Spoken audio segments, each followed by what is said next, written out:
All right, let's go. CEB Show Sports Edition, talking about Tyson, Paul, and Taylor Serrano.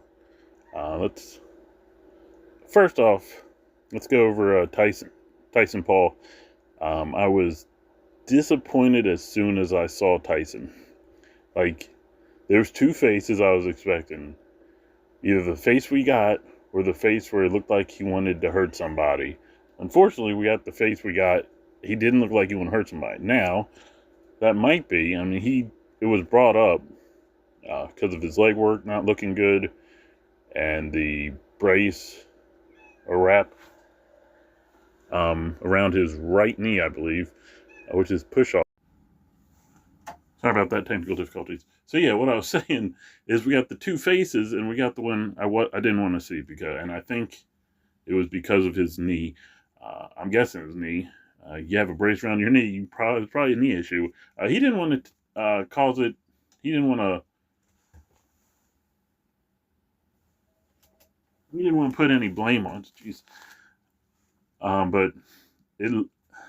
I think that was the cause of why the fight went the way it did. Someone who has had his share of knee injuries, it's a really crappy feeling. We know what you can do, and when you're hindered by an injury, especially like a knee injury, you can't push off, you can't cut, you can't stop the way you want. And when you can't do that, and you have to worry about someone punching you in the face, that's going to affect the fight. There were signs that looked like he was going to suddenly pick it up before at least me, I really realized there was an issue with his leg. Paul didn't look that great, in my opinion, but he might have knew the situation. He might have just not wanted to hurt Tyson. He might just been afraid of Tyson's power. That's what he said.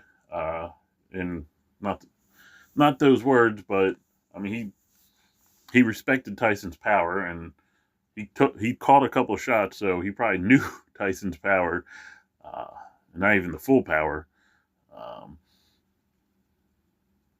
But yeah, so that fight was pretty disappointing. It was entertaining, but just to know that Tyson was probably hindered by a leg injury sucked. I know Roy Jones kind of blamed it on old age and more like stamina issues, but I think it was injury. But let's move past that. Well, actually, that's one last thing. They asked him if he wanted to fight again or if he has another one in him. He said maybe, pretty much. And then Ariel Helwani was like who? I think just because he was there, it was like, maybe I'll fight his brother. And Jake Paul's right there, or Logan Paul's right there, and it was like, I don't think he was expecting it. Like, his face went through like a couple of changes there. It's like, I don't know, I'm just listening to this, and it's like, wait a minute, my name came up. What did he say? And then he said, Tyson, I will kill you. I don't know about that, but he is. I don't know his contract with WWE. Whether I know he's had fights while still wrestling. I know he didn't fight while he was U.S. champion in WWE. That might be why he didn't take any fights. They're like, if you're going to be a champ, you can't take boxing matches. Who knows? I doubt we're going to see that fight. I think more likely it would be a Tyson versus another older fighter. Problem with Tyson, though, like, if he doesn't have his legs, he doesn't have a long reach. He was outreached by like 5 inches, I think, with Paul. So I was like thinking of people who could fight. I was like, the Klitschko's? No, they're way too big. Like, and him not having, if he doesn't have his legs, maybe it was more like Roy Jones kind of suggested, that he just doesn't have the legs because of his age. Yeah, he can't face a Klitschko. Can't be Holyfield, because Holyfield, he shouldn't be taking any more fights. Yeah, I don't know who he would fight. Would be a good fight for him. But anyway, let's move on to the co-main event. That was Taylor and Serrano. Katie Taylor and Amanda Serrano, I believe, were their first names.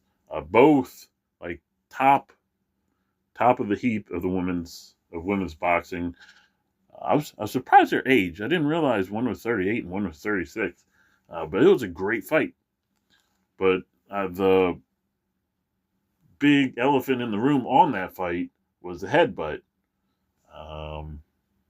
Now, Katie, for those who didn't see, Katie Taylor and Amanda Serrano clashed heads a few times and opened up a huge cut on Serrano's head eyebrow. It was pretty nasty. I thought they were going to call it, which would have probably gave the fight to Serrano if they called it early on. They called it an accidental headbutt.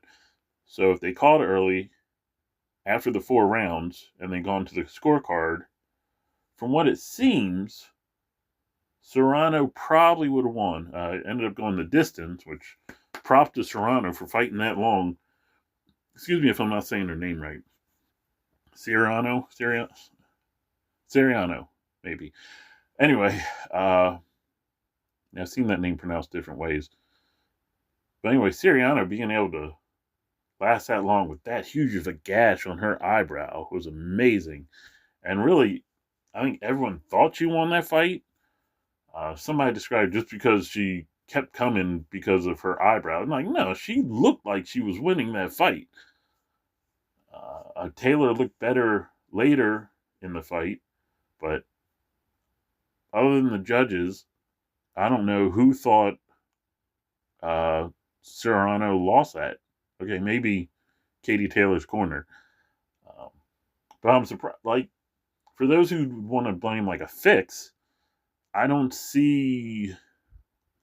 I mean, if it was fixed, it would be purely for that fight. Not thinking about the future. It's like somebody had a lot of money on Taylor, kind of thing. You know what I mean? Because if you're trying to build a third fight, which sounds like they want to do, you have Serrano win the second fight. And then you have the rubber match as number 3. So here's the thing with Katie Taylor. So at least according to Serrano, apparently she leads with her head a lot, which causes and has caused similar situations with other fighters in her past, especially more recently. They were name dropping fights where it happened, and that Serrano's only been cut open twice, and both have been against Taylor, because this is a rematch. If I didn't establish that, by the way. It was Taylor Serrano 2. So anyway, as a whole, I'll be honest. The only other fight I caught was Goyat and Nunez, which pretty much, from what I understood about the fight, it was top fighter from India, out of shape, versus an influencer from Brazil who was in shape but didn't have the training. He got outboxed. There was a really low class move from Goyat in the middle of the fight, which helped me decide who I wanted to win. Which, by the way, the Taylor Seriano fight, like I was leaning to Taylor, rooting for her to win, but as the fight went on, I quickly went to Serrano because I agreed. It looked like, I don't know if the headbutt was on purpose. Back to the Seriano-Taylor fight. I don't know if the headbutt was on purpose, but when they clinched, it looked like Taylor was trying to rub her head into that cut. And you don't even have to get on the cut to make it worse. You just pull the skin near there, it can open it up.